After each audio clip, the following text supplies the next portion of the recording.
بسم اللہ الرحمن الرحیم۔ السلام علیکم and welcome to my channel smart talk with Hani. اس دعا اور امید کے ساتھ اب سب لوگ بالکل خیر خیریت سے ہوں گے، خوش باش ہوں گے۔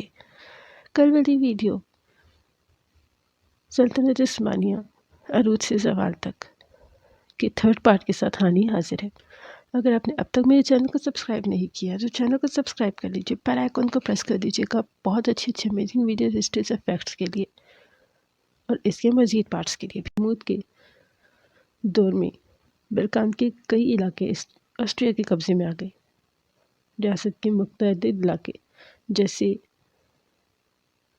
مصر اور الجزائر مکمل طور پر خود مختار ہو گئے۔ بالآخر سلطنت برطانیہ اور فرانس کے قبضے میں چلے گئے۔ 17ویں سے 18ویں صدی 17ویں سے 19ویں صدی کے دوران روس اور سلطنت عثمانیہ کے درمیان کئی جنگیں لڑی گئیں، جنہیں ترک روس جنگیں کہا جاتا ہے۔ عثمانیوں کے جمود کے اس طویل دور کو مورخین ناکام اصلاحات کا دور بھی قرار دیتے ہیں۔ اس دور کے آخر میں ریاست میں تعلیمی اور تکنیکی اصلاحات بھی کی گئیں۔ استنبول میں ٹیکنیکل جامعات جیسے اعلیٰ تعلیمی ادارے قائم ہوئے۔ ان قدیم سوچ کے حامل مذہبی اور عسکری طبقے سے اصلاحات کی شدید ترین مخالفت کی گئی، یہاں تک کہ چھاپا خانوں کا بھی شیطانی ایجاد کہا گیا، جس کے باعث 1450 میں یورپ میں چھاپا خانوں کی ایجاد کے 43 سال بعد تک سلطنت عثمانیہ چھاپا خانوں سے محروم رہی۔ لیکن 1493 میں اسپین سے بے دخل کیے گئے یہودیوں نے استنبول میں پہلا چھاپا خانہ کھولا۔ دور لالا سلطان احمد ثالث کے پرامن دور اور گل لالا سے محبت کے باعث اسے دور لالا کہا جاتا ہے۔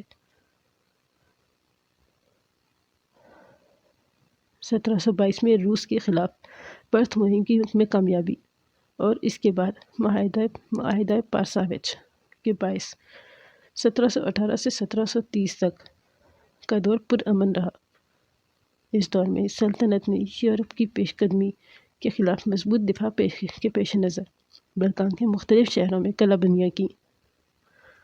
اصلاحات میں محصولات کی کمی، عثمانی سلطنت کے بیرونی ملک میں تصور کو بہتر بنانا، نجی مملکت میں سرمایہ کاری کی اجازت شامل تھی۔ عثمانیوں میں عسکری اصلاحات کا آغاز سلیم ثالث کے دور میں ہوا، جو 1789 سے 1807 تک تھا، جنہوں نے یورپی خطوط پر افواج کو جدید تر بنانے کے لیے اہم اقدامات اٹھائے۔ حالانکہ ان اقدامات کی مذہبی قیادت اور ینیچری دستوں نے کھل کر مخالفت کی، اور اس کے نتیجے میں ینیچری طبقوں کی مخالفت بھی سامنے آئی،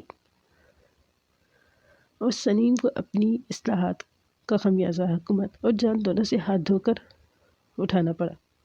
لیکن اس کے جانشین محمود ثانی نے ان تمام اصلاحات کو نافذ کر کے ہی دم لیا، اور 1826 میں ینیچری کا مکمل خاتمہ ہو گیا۔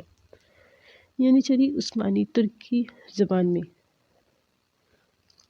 یکیچری یعنی نیا لشکر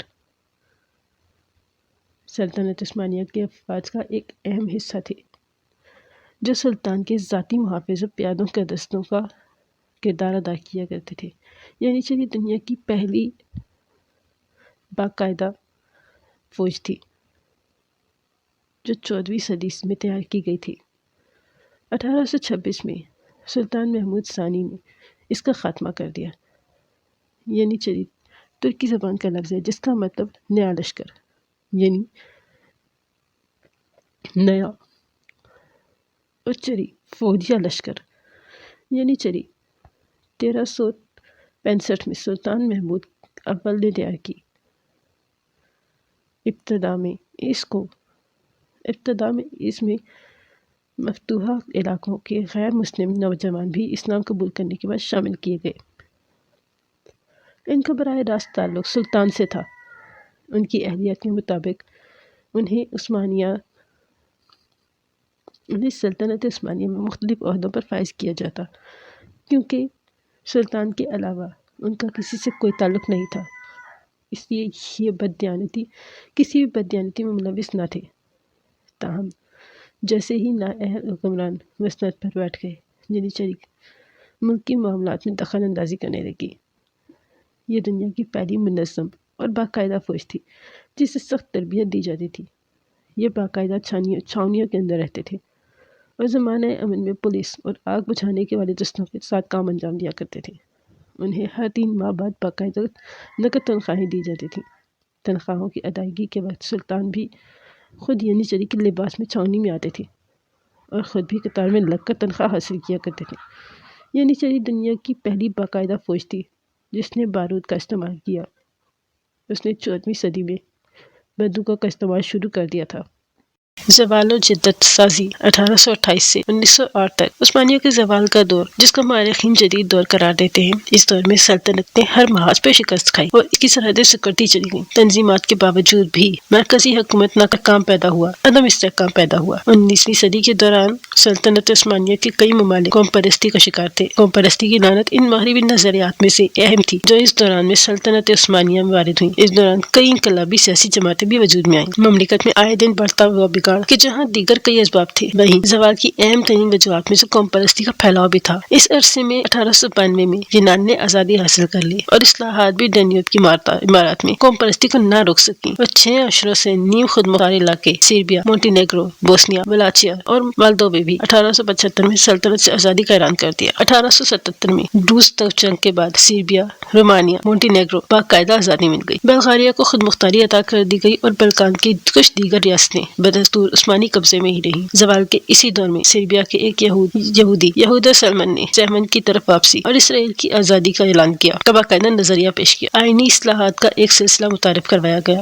جس کے نتیجے میں ایک نسبتاً جدید فوج، بینکاری نظام اور اصلاحات نافذ ہوئی اور جدید کارخانے قائم ہوئے۔ 1856 میں خط ہمایوں کے ذریعے نسل و مذہب سے بالاتر ہو کر تمام عثمانی شہریوں کو برابری کا درجہ دینے کا اعلان کر دیا گیا۔ مسیحی اقلیتوں کو بھی خصوصی حقوق عطا کیے گئے، جیسے 1863 میں ارمانی دانشور کی مرتب کردہ 150 شقوں کے باضابطہ قانون کے تحت منظور شدہ نظام نامہ ملت آرمینیان۔ اصلاحات کے اس دور میں کی سب سے اہم بات وہ دستور تھا جو قانون اساسی کہلاتا ہے، جسے نوجوانان عثمان نے تحریر کیا تھا اور 23 نومبر 1876 کو نافذ کیا گیا۔ اس کے ذریعے تمام شہریوں کو اظہار رائے کی آزادی اور قانون کی نظر میں برابری عطا کی گئی۔ سلطنت کا پہلا آئینی دور عثمان ترک زبان مختصر رہا تھا، لیکن اس کے نتیجے میں جو نظریہ فروغ پایا وہ مغربی جامعہ میں تعلیم پانے والے نوجوانان عثمانیہ نامی اصلاح پسند گروہوں کے مطابق یہ تھا کہ ایک آئینی بادشاہ مملکت کے بڑھتے 1876 میں فوجی طاقت کے ذریعے سلطان عبدالعزیز مراد پنجم کے حق میں دستبردار ہو گئے۔ مراد پنجم ذہنی معذور تھا اور چند ماہ میں ہی عہدے سے ہٹا دیا گیا۔ ان کے ممکنہ جانشین عبدالحمید ثانی 1876 سے 1909 کو اس شرط پر بادشاہت سنبھالنے کے لیے دعوت دی گئی کہ وہ آئینی بادشاہت کو تسلیم کریں گے، جس پر انہوں نے